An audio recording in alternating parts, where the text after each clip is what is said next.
Grace, where are you going? Robert, I'm tired. I'm leaving. I need a new life. Please don't go. I need you now. You know that my condition is critical. Please. No, Robert, I need to go. I can't continue like this. Because I know that I won't gain anything at the end. Only if she knew what she's going to inherit from me. She walked away from a dying man because she thought there was nothing left to take. She had no idea she was walking away from $4 billion. Welcome back, everyone, to another true-to-life story that'll keep you thinking long after it ends. Before we dive in, hit that subscribe button and turn on notifications, because we bring you a brand new story every single day, right here on this channel. Now, sit back, relax, and let's begin. Grace Ann Sutton had grown up poor in Dayton, Ohio, the kind of poor where the lights got shut off twice a year, and her mother learned to stretch a pound of ground beef across 5 dinners. She met Robert Callahan when she was 26 years old, waiting tables at a diner off Route 4 called Dot's Corner Kitchen. Robert was quiet, unassuming, wore the same brown jacket every day, and always left a $5 tip on a $6 bill. He told her he worked in logistics, and she never asked more than that, because in her mind, a man who tipped well and showed up every Tuesday and Thursday like clockwork was a man worth knowing. They married 11 months later at the Montgomery County Courthouse, with 2 witnesses pulled from the hallway. Robert didn't believe in big weddings. He didn't believe in big anything, really. He drove a 12-year-old Ford pickup, lived in a modest 3-bedroom house in Kettering, and never once, not in 18 years of marriage, gave Grace any reason to believe he was anything other than an ordinary, hard-working man who managed freight routes for a mid-sized trucking company.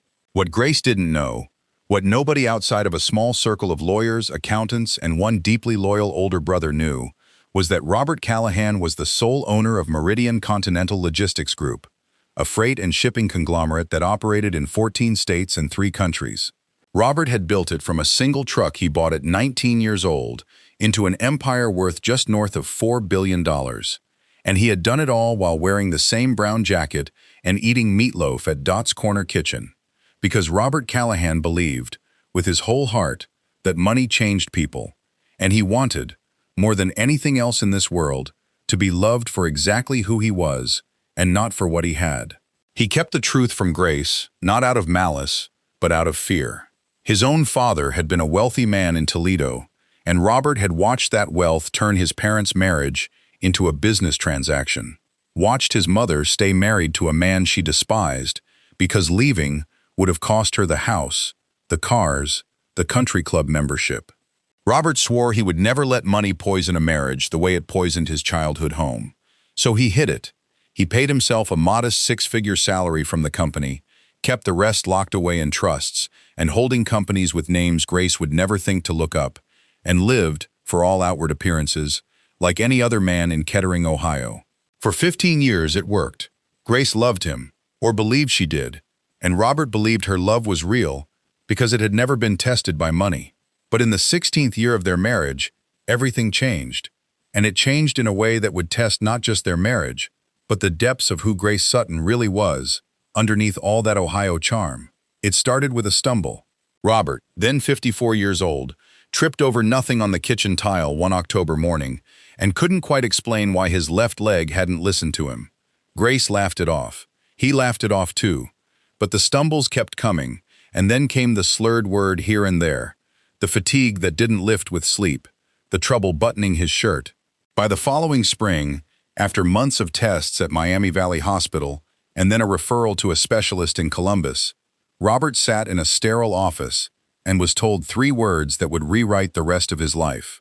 Amyotrophic lateral sclerosis, ALS, Lou Gehrig's disease. The doctor was gentle but honest. Progressive, terminal, no cure. 2 to 5 years on average, though every case was different. Robert drove home that day in silence, and when he told Grace, sitting across from her at their small kitchen table, he watched her face carefully, the way he always watched people, reading the subtle shift in muscles around the eyes that told the truth before words ever caught up. What he saw in Grace's face that evening wasn't grief.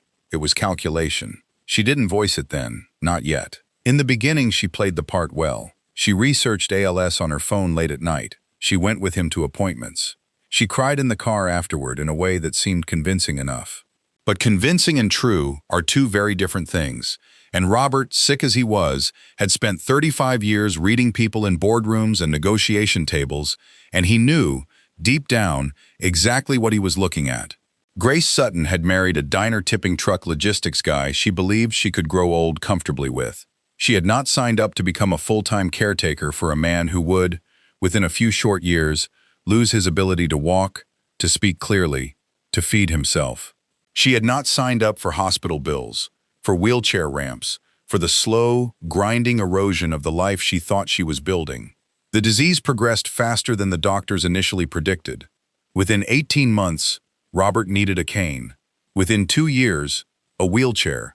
His speech began to slur badly enough that strangers sometimes assumed he was intoxicated, and Grace, who once might have corrected them gently, started instead to simply look away, embarrassed, whenever it happened in public. She stopped going to his appointments. She stopped sitting beside his wheelchair at dinner. She started coming home late from her part-time job at a boutique in downtown Dayton, claiming inventory nights, claiming extra shifts, claiming anything at all that kept her out of that house. It was during this time that Grace met a man named Derek Holloway, a 38-year-old contractor who had come to install a wheelchair ramp at the house. Derek was healthy. Derek was strong. Derek laughed easily and talked about trips to Cabo and boats he wanted to buy someday. And Grace, starving for a version of life that didn't smell like a hospital room, found herself drawn to him the way a person dying of thirst is drawn to the first sight of water. Logic and morality be damned. By the time Robert had lost the use of his right hand entirely and needed help simply lifting a fork to his mouth, Grace had already made up her mind. She waited until a home health aide named Priscilla Moore had been fully hired and trained to handle Robert's daily care, feeding, bathing, physical therapy exercises. And then, on a rainy Tuesday morning in November, Grace Sutton packed 2 suitcases, sat down across from her husband, who could no longer form words quickly enough to stop her, and told him she was done. "I can't do this anymore, Robert," she said, and her voice did not shake. "I didn't sign up to watch someone die for the next however many years. I need to live my life. I'm sorry." Robert's eyes, still sharp, still fully aware, still entirely him, trapped inside a body that no longer obeyed, watched her from the wheelchair by the window. It took him nearly 40 seconds to force out 4 words, slow and broken, but unmistakable. "You never knew me." Grace assumed it was the grief talking, the anger of a dying man lashing out at the woman leaving him. She didn't understand, couldn't have understood, that it was the truest thing Robert Callahan had ever said to her. She filed for divorce 11 days later. Robert, through his brother Michael, and a trusted attorney named Harold Wexler, did not contest it. He let it go through quickly and quietly, and in the settlement, because Grace's own lawyer, a young overworked family attorney named Denise Farrow, had no idea what she was actually negotiating against, Grace walked away with almost nothing beyond her personal belongings, a small cash settlement of $18,000, and the modest house in Kettering, which Robert signed over without complaint, because frankly, Grace for her part believed she had gotten a fair deal from a man who had, in her mind, worked a decent middle-class logistics job his whole life. She sold the house within 4 months, took the money, and moved with Derek Holloway to Charlotte, North Carolina, where Derek had family and where the two of them began building what Grace believed would finally be her happy, healthy, unburdened life. Robert Callahan died 2 years and 4 months after Grace left him, in a private care facility outside of Columbus, Ohio, with his brother Michael at his bedside and Priscilla Moore, the aide who had stayed with him every single day of those final 2 years, holding his hand as he took his last breath. He was 57 years old. In his final months, unable to speak at all, he had communicated through a computer program that tracked his eye movements, letter by letter, word by word, and he had used those last labored months to do one final thing: rewrite his will, in full detail, with Harold Wexler at his side, ensuring that every dollar of Meridian Continental Logistics Group would go exactly where Robert wanted it to go. Grace found out Robert had died from a Facebook post shared by an old mutual acquaintance from Dayton, a brief obituary that mentioned Robert Callahan had passed away, surrounded by loved ones, and that a memorial service would be held privately. She felt a flicker of something when she read it. Not quite grief, more like the closing of a door she hadn't realized was still slightly open. And then she went about her day in Charlotte, thinking that was the end of the story. It was not the end of the story. It was, in fact, only the beginning. 6 weeks after Robert's death, Grace received a phone call from a law office in Columbus, Ohio, a firm called Wexler, Bramwell & Cho, requesting that she come in person, or at minimum join a video conference, regarding what the caller, a paralegal named Susan Ito, described only as a matter pertaining to the estate of Robert Callahan. Grace nearly didn't call back. She assumed it was some final piece of divorce paperwork, some formality nobody had bothered to close out. But something, perhaps simple curiosity, perhaps some deeper instinct she couldn't name, made her return the call. Harold Wexler himself got on the line. He was polite, measured, careful in the way that lawyers are careful when they know they are about to detonate something in someone's life. He explained that Robert Callahan had passed away, that Grace was aware of this, and that as part of settling the estate, there were certain formalities that required her acknowledgement, given her prior marriage to the deceased. "I don't understand," Grace said. "We divorced years ago. I have no claim to anything of his." "That's correct, under the divorce settlement," Harold said carefully. "However, there are matters that have come to light regarding the full scope of Mr. Callahan's estate that I believe you are entitled to be informed of, given certain conditions he specified in his final will." Grace felt her stomach tighten, though she couldn't have said why. "What kind of matters?" Harold Wexler took a breath on the other end of the line. "Mrs. Sutton, are you aware that Robert Callahan was the sole owner of Meridian Continental Logistics Group?" Grace laughed. Actually laughed. A short, confused bark of a sound.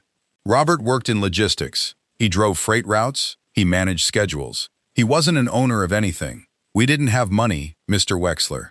I think you might have the wrong Robert Callahan." There was a long pause on the line, the kind of pause that carries more weight than any words could. "Mrs. Sutton, I've represented Robert Callahan for over 20 years. Meridian Continental is a company valued, as of last quarter's independent audit, at just over $4.1 billion. Robert Callahan owned 100% of it." Grace did not speak for nearly 10 full seconds. When she finally did, her voice had gone thin and strange. "That's not possible." "I assure you it is entirely possible." "And entirely true," Harold said. "I'd like you to come to Columbus so we can discuss the details of Mr. Callahan's final will in person. It would be better handled face-to-face."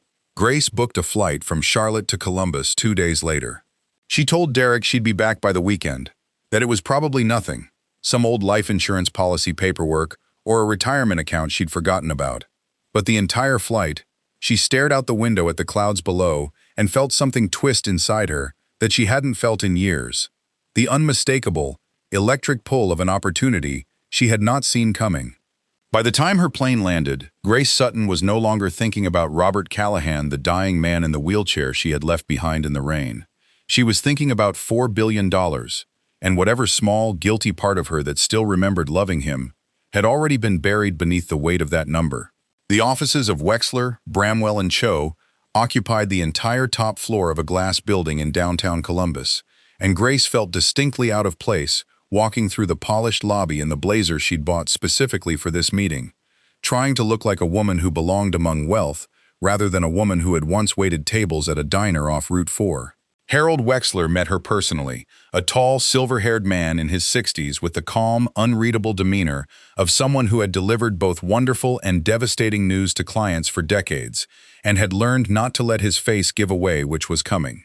He led her into a conference room where his associate, Denise Bramwell, and Robert's brother, Michael Callahan, were already seated. Michael, Grace noted, would barely look at her. His jaw was set tight, his eyes carrying the particular grief of a man who had watched his brother die slowly, while the woman across the table from him lived comfortably 3 states away with another man. Harold opened a leather folder and slid a single document across the table.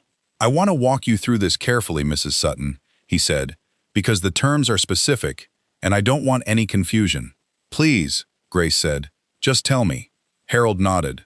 Robert Callahan revised his will 11 months before his death. In it, he established what's called a conditional bequest, a provision that allows a former spouse, under very specific circumstances, to receive a distribution from the estate. Robert included you in that provision. Grace's breath caught. Beside her, Michael Callahan let out a short, bitter exhale and shifted in his chair, arms crossed. "How much?" Grace said, barely above a whisper. "Am I entitled to?" Harold turned to the next page. The provision states that should his former spouse, Grace Ann Sutton, wish to claim a distribution from the estate, she is entitled to $25 million. He paused, watching her face carefully as it lit, unmistakably, with something close to joy. "Under one condition." "Anything," Grace said quickly. "Whatever the condition is, I'll meet it."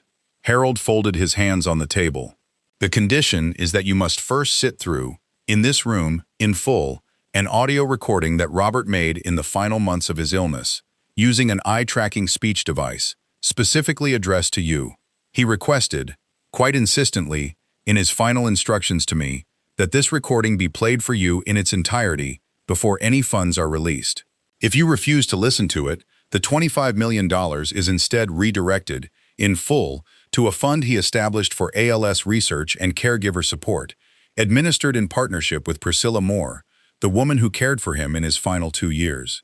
Grace felt a flush of irritation at the strangeness of the condition. But $25 million was $25 million, and if all Robert wanted from beyond the grave was for her to sit and listen to some recording, she could certainly do that. "Fine," she said. "Play it." Denise Bramwell dimmed the lights slightly and started a laptop connected to the conference room speakers.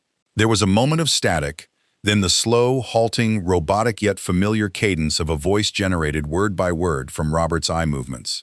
Built letter by letter over what must have been agonizing hours, and yet unmistakably carrying the rhythm and soul of the man Grace had once shared a bed with for 18 years. "Grace," the voice began, "if you're hearing this, it means you came back. Not for me. I know that. You came back for the money. I want you to know, I'm not angry about that anymore. I spent a long time being angry. Long enough to waste months of the little time I had left, being furious at a woman who never really knew who I was, because I never let her. That part is on me too." Grace shifted in her seat, uncomfortable, aware of Michael's eyes on her, aware of Harold's careful stillness. The recording continued. "I built Meridian from one truck. I built it because I wanted to prove to my father that a person could be successful without becoming cruel. And I hid it from you because I was afraid, more than anything else in this world, of becoming my father, of watching money turn the person I loved into someone who only stayed because of what I had, not who I was. I thought if I hid it well enough, I'd get to find out, someday, whether your love was real." There was a long pause in the recording, the sound of shallow, labored breathing. "I found out." Grace's hands had begun to tremble slightly in her lap. "When I got sick, I watched you shrink away from me a little more every single day. Not because you were a bad person, Grace. I don't think you're a bad person. I think you're a person who was never tested, and when the test finally came, you failed it. That's not a crime. Most people would have. But I need you to understand something. Sitting in that room right now, hearing my voice, the $25 million was never a reward. It was the last test. I wanted to see if you'd take it anyway, knowing exactly what it cost you to earn it, knowing that Priscilla Moore, a woman who owes me nothing, who I paid a modest hourly wage, stayed by my side every single day for 2 years, fed me, bathed me, held my hand while I forgot how to speak, while you built a new life, 3 states away, with a man who could still walk. I wanted you to have to sit here and hear this and then decide, with clear eyes, whether you could still take the money." The recording clicked off. The room was silent, except for the soft hum of the air conditioning. Grace sat frozen for a long moment, her face pale, her jaw tight. Then, slowly, she looked up at Harold Wexler. "Where do I sign?" she said quietly. "To receive the $25 million. Michael Callahan stood up so abruptly, his chair scraped hard against the floor. "Unbelievable," he muttered, and walked out of the room without another word. Harold Wexler did not look surprised. He had seen, in his decades of practice, exactly this kind of outcome more times than he could count. He simply nodded, slid the final paperwork across the table, and said, "The funds will be transferred within 10 business days, Mrs. Sutton." Grace signed her name. She flew back to Charlotte that evening, a very different woman than the one who had left 2 days earlier. Richer, certainly, but also, whether she allowed herself to admit it or not, exposed in a way she had never been exposed before. Robert had built her a mirror out of his own dying breath, and she had looked directly into it and chosen the money anyway. The $25 million did transform Grace's life materially. She and Derek bought a large home in a gated community outside Charlotte. She bought cars, designer clothes, took trips to places she'd only ever seen in magazines.